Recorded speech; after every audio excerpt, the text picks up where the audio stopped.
It's a quiet Sunday morning off the coast of Ireland. The sea's glass. Fishermen are on the deck with their coffee. And 6 miles directly above them, a Boeing 747 carrying 329 people disappears from radar in a single sweep. No mayday, no warning, nothing. Hey everyone, welcome back to After Black Box. I'm so glad you're here. This is one of those stories I wanted to cover for a long time because honestly, a lot of you probably haven't heard it. And that's part of what makes it so unsettling. It's the deadliest aviation bombing of the entire 20th century. It killed more people than Lockerbie. It happened almost 4 decades ago, and most of the world has somehow forgotten it.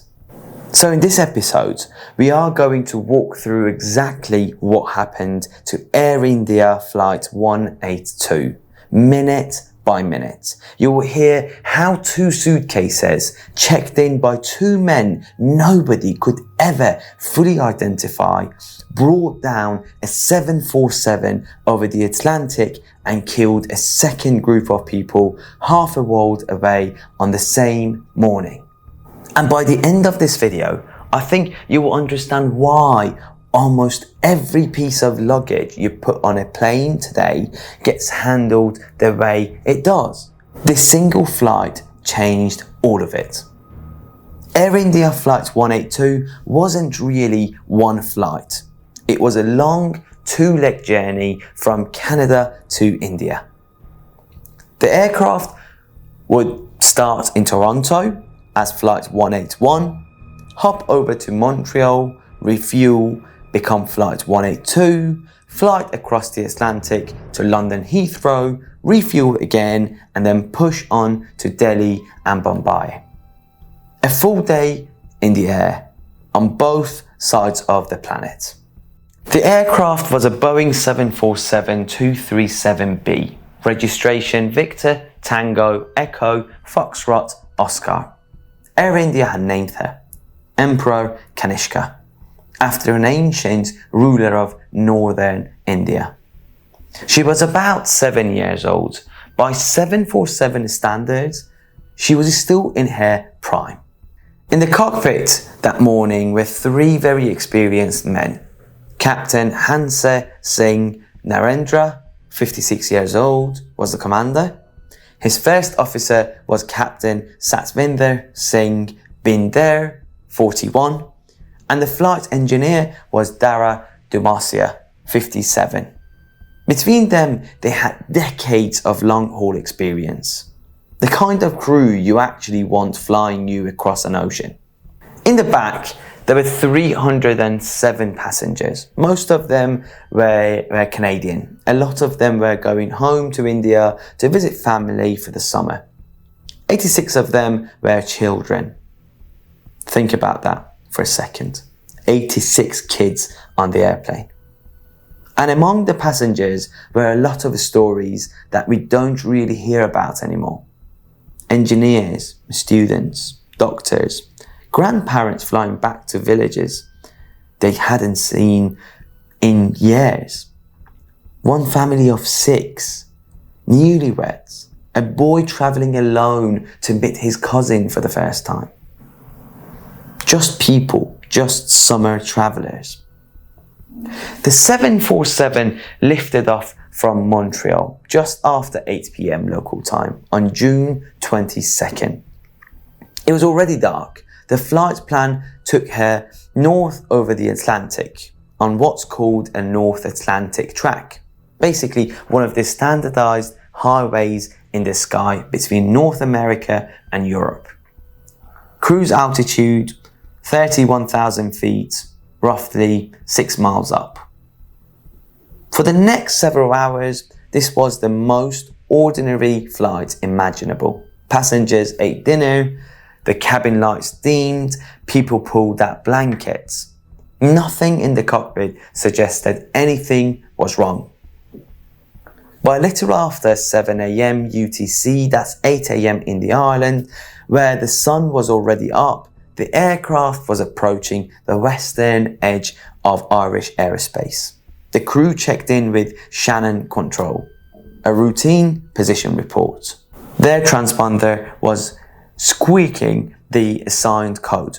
Everything normal. And then they did something completely unremarkable. They started talking about custom seals. Apparently, the bar trolley hadn't been sealed properly in Montreal. It was the kind of housekeeping conversation that pilots have on every long-haul flight in history. It is, with horrible irony, the very last thing recorded on the cockpit voice recorder. At 7:14 and 1 second UTC, 8:14 Irish time, the cockpit voice recorder simply ends. Not a crash, not a scream, not a warning. It's just stop. Mid-sentence. In the forward cargo hold, just below and slightly behind the flight deck, a bomb has detonated. It was sitting inside a brown Samsonite suitcase, which was sitting inside the luggage container, which was sitting in the belly of an airplane 6 miles above the ocean. And the device itself was Sania Stereo Tuner, a model FMT 611K. Inside the tuner, somebody had built a timer-triggered explosive. The blast did exactly what a blast at that altitude does to a pressurized fuselage. It tore the airplane open. The pressure inside the cabin, about 8,000 feet of equivalent air, rushed out into the thin atmosphere of 31,000 feet. In seconds, the structure failed, the nose pitched down, the 747 began to break apart in midair. Down at Shannon, Irish controllers were watching this on radar. One sweep, Air India 182 is at 31,000 feet. Next sweep, it's gone. No emergency call, no descent, just a clean target replaced by empty sky. The controller's voice on the tape, when you listen to it, it's so calm, it almost hurts. He calls the aircraft, then he calls it again, then he calls it passing ship, and then he understands. Now, I want to slow this down, because one of the things that makes this case so haunting is how fast it was. And at the same time, how long the fall really took. From the moment that bomb went off, the aircraft was uncontrollable. There was no scenario where any pilot, no matter how good, was bringing it back. But the airplane didn't just vanish. Piece of Emperor Kanishka kept falling for several minutes after the explosion. 6 miles is a long way down. Investigators later determined that the cockpit voice recorder and the flight data recorder cut out at the exact same instant. Not because the airplane hit the water, but because electrical bus feeding, both of them was severed by the blast. So we don't have the next several minutes on tape. We just have radar data and the testimony of the wreckage itself.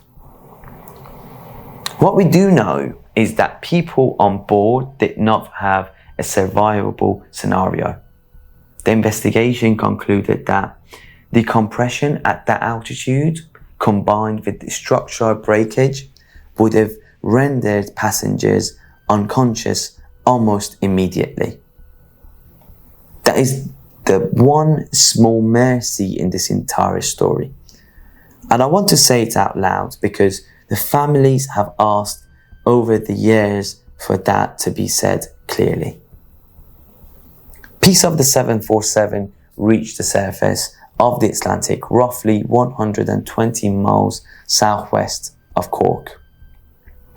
The water there is about 6,700 feet deep. That's well over a mile of cold North Atlantic on top of where the main wreckage came to rest. There were no survivors. All 329 souls on board were killed.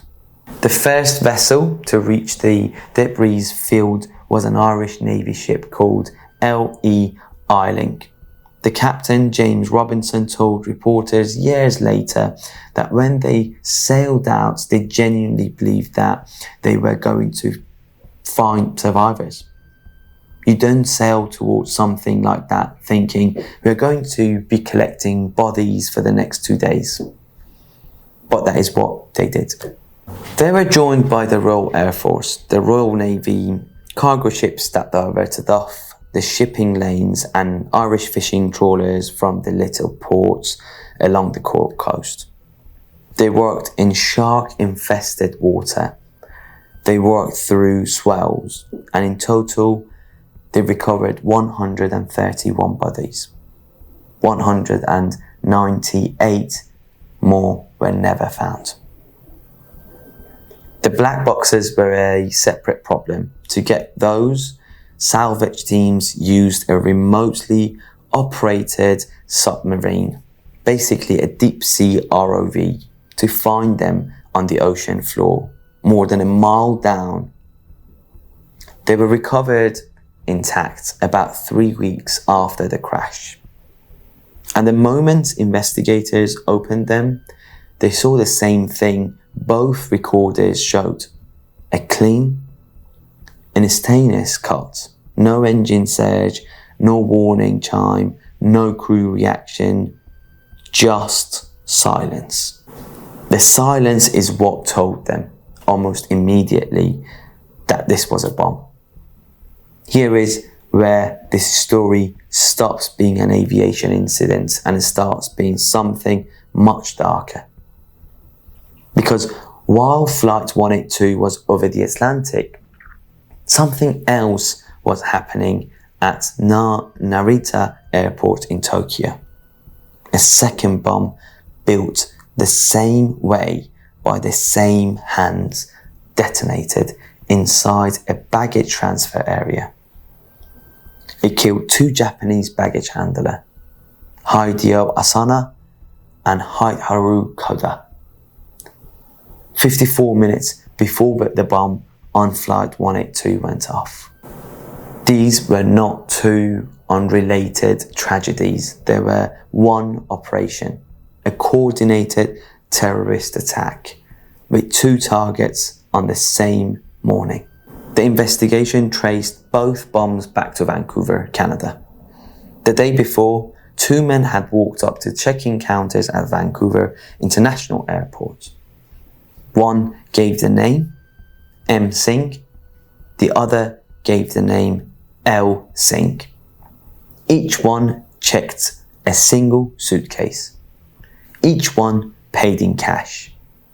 Each one tagged his bag for an Air India flight.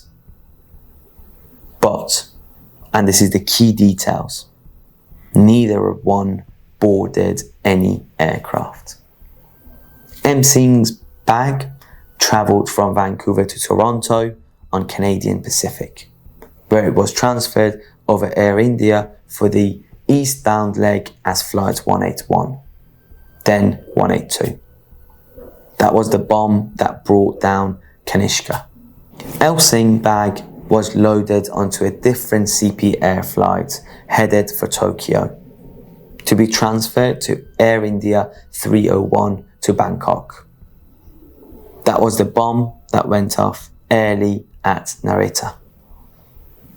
It was supposed to explode at altitude.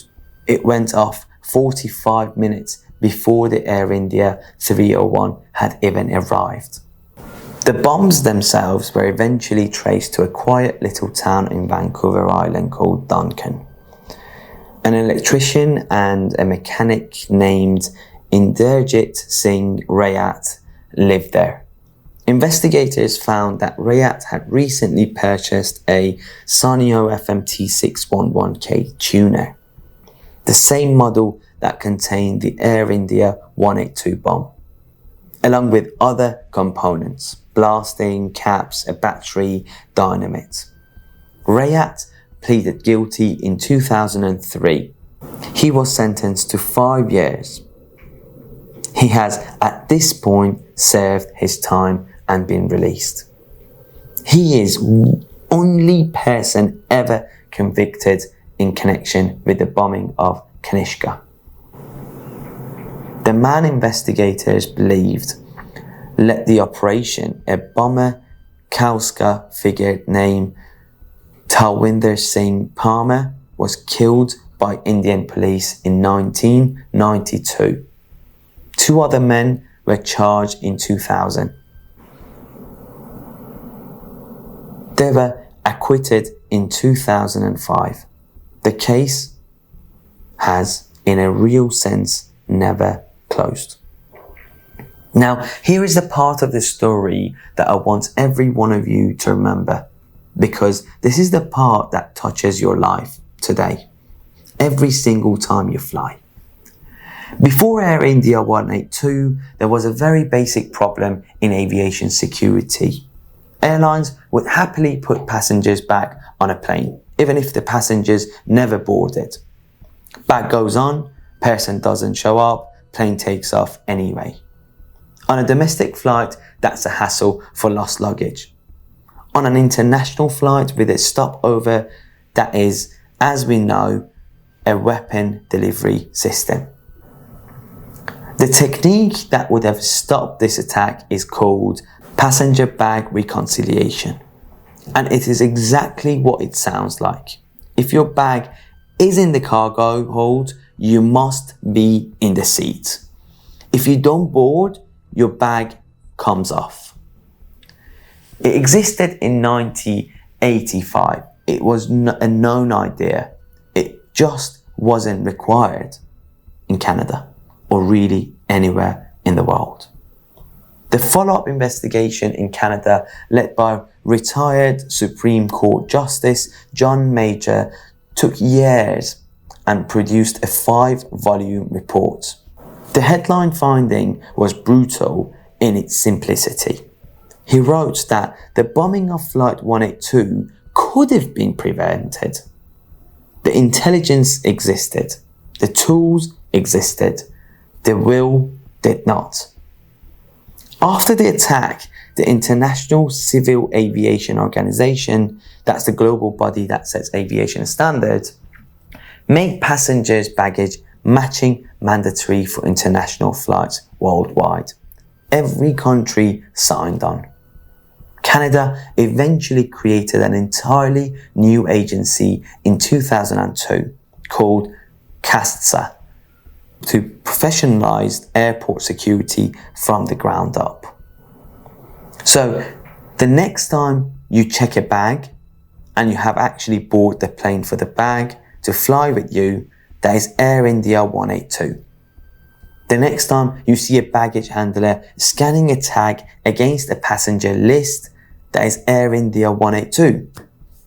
The next time suitcase gets pulled off because you didn't make the connection, that is in a very real way Emperor Kanishka. It took 329 lives and 2 more on the ground in Tokyo to put that system in place.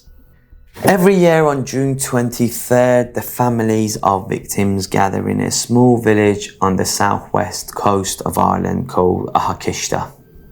There is a sundial there and a curved stone wall, and on that wall every single name is carved. At 8:13 in the morning local time, everyone holds 1 minute of silence. 1 minute for 329 people and for the 2 in Tokyo.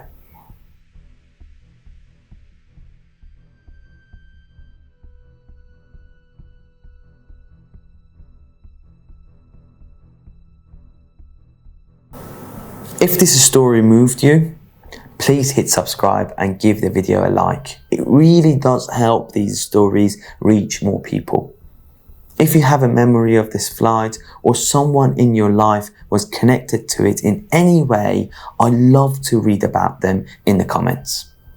Take care of yourself out there. I'll see you in the next one.